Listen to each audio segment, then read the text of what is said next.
Grabe na to, malayo ng nilakbay ko. Mula Bacoor, Muntinlupa, ngayon papunta ko ng Calapan. Tama ba? Tama ba, te? Calapan? Calapan, Mindoro, Gloria, Mindoro. Estrella. Estrella, hello. Barangay Tambo. Estrella, hello. Nasaan ka na ngayon? Saan ka nag-aryan? Nag-video ako. Kaya nga, Para i-upload ko. hindi eh. Hindi, sa video talaga siya. Hindi pa siya naka-upload. I-upload ko pa lang siya pag natapos na.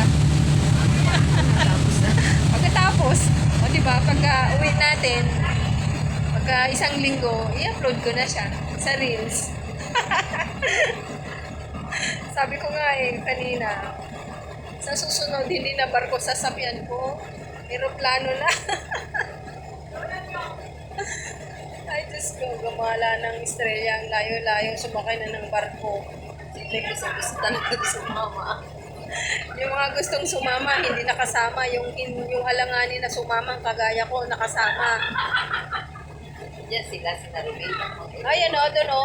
Doon sa maraming ilaw. Oo, yan sila. Oo, dyan. Dyan sa likod na yan. Dyan sila. Yan sila na ako. Oo. Grabe, nakikita niyo itong barko eh. Oo, ayan. Kasi katabi lang nila yung ano nila, dagat nila eh. Diyan kayo naligo. Oo.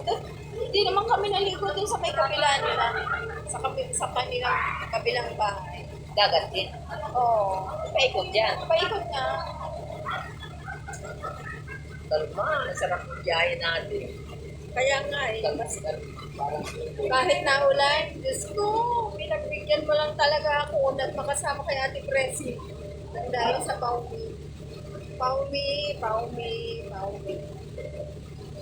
Nandito kami sa tabi, tinitignan namin kung may alon. Sa awa naman ng Diyos, walang alon. Tingnan mo si Ate Presi. Ano,